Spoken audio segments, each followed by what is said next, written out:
ahead of the Harris-Walz visit that, as I mentioned, is going to be taking place in Arizona a little bit later today, the campaign team for the Democrats' presidential ticket said that the duo is going to be highlighting the stakes of the race for reproductive rights and the vice president's leadership to secure the border. Well, while abortion certainly is expected to be a talking point for Harris and Walz, how can they possibly tout Harris's dismal record on the border? She was the border czar. How in the world can the dismal record there be considered a highlight? Well, joining me now to set the record straight is a congressman from Arizona, Eli Crane. He serves on 3 House committees, including the Homeland Security Committee, as well as Veterans Affairs. He represents the 2nd Congressional District of Arizona. All right, great to have you on the program, Congressman. Thanks for joining us. Thanks for having me. Appreciate it. All right. Well, you just got back from the southern border earlier this week. Can you tell us about that visit, what you heard and what you saw while you were there on the ground? Yeah, well, unlike Kamala Harris and the Democrats, Jody, I do believe it's important that if an issue is going to be important to you, you've got to get there on the ground and you've got to go check it out. And so that's what I did on Tuesday this week.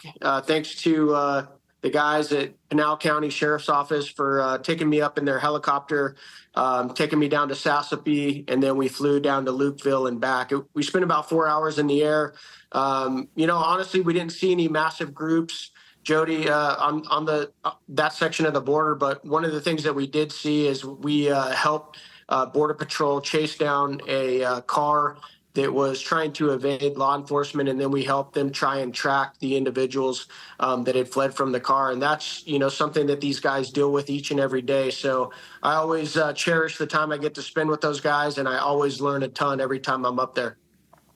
Yeah, absolutely. I've been with those guys myself, but I must say I've never had the helicopter tour. That has got to be a pretty spectacular event right there.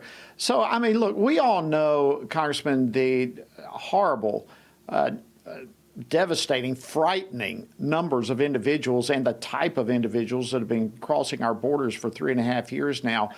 And Kamala Harris now is wanting to, and their campaign wanting to somehow highlight what's happened on the border as a positive for her. What does leadership to secure the border really look like? Well, it's quite simple, Jody. You just do the exact opposite of what the Democrats are doing. You go back to what President Trump had done, and I think done very well within the 4 years that he had. But first and foremost, you actually have to care about it. And let's be honest, the only reason that Kamala Harris can act like she's a champion on the border is because her voters watch CNN, MSNBC, and media outlets that, pour pure propaganda into the brains and the eyes of Democrat voters who, even though their minds, know that, the United States of America isn't as safe as it was, they're entranced by a bunch of propaganda. And so we have to go back to doing what we were doing under the Trump administration. That's step one. Well, I couldn't agree with you more. I mean, it is still stunning to me and frightening. I mean, we have so many people in this country right now, and communities, families are being devastated by it all. I am encouraged that although, look, Congress is in recess right now, but nonetheless, I'm encouraged that House Republicans have been and continue to be very active in sounding the alarm regarding the southern border. I know the Judiciary Committee's released a couple of reports, including one that highlighted some criminal activity of an illegal alien who the Biden-Harris administration released into the U.S. without any legal justification for doing so. So as all these investigations from House Republicans and various committees are taking place, what do you hope is going to come from all of this? Well, I'd be lying to you, Jody, if I had high hopes for Congress doing anything about the southern border, before the election. The real chance, in my opinion, and obviously I'm talking as a freshman here, but in my opinion, the chance to do something about it is long gone. And the only way we could have done something about the border, in my opinion, is if we would have been willing to shut down the government.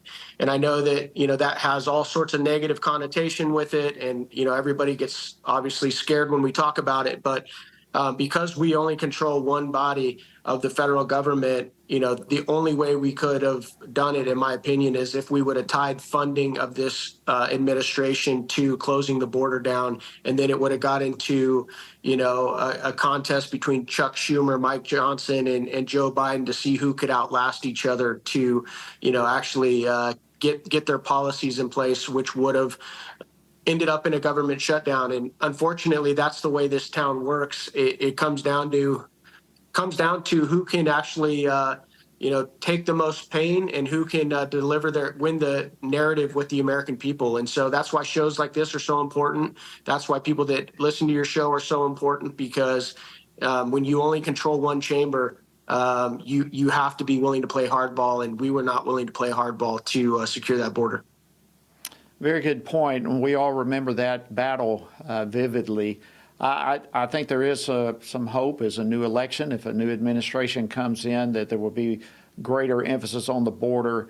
But as things currently stand, I agree, it's a difficult task for sure. All right, let me final question. You of course, Navy SEAL, you've served our country so well during 13 years of your military service. You were involved in 5 wartime deployments as a Navy SEAL, SEAL Team 3. What's your take on all the discussions regarding Governor Walz's service-related claims? And just to correct the record real quick, I had 3 deployments at SEAL Team 3, 5 total in the Navy, 2 on a ship. But it's disappointing when I see, Mr. Walz talking about his combat experience when everybody knows that he was never in combat. One of the quotes that I saw in a speech that he gave, he said he was talking about taking away weapons of war and infringing on our Second Amendment. And one of the things he said was that he was going to take weapons, the same weapons of war that he carried in war, away from American citizens. And, the guy deployed to Italy. And so, it's par for the course, Jody. And as you know, he'll fit in really well in Washington with people that constantly lie and misrepresent. My biggest concern with Mr. Walz and the Democrat nominee for president is how cozy they are with socialism. And I think that's where the Democrat Party is headed if we don't win this election. Absolutely, totally agree with you. And that cozying up to socialism is something that needs to be exposed. Hope to have you back on the program to talk further about that in the future. Congressman Eli Crane of Arizona, thank you so much for joining us. An honor to have you. Thank you, sir. Appreciate it.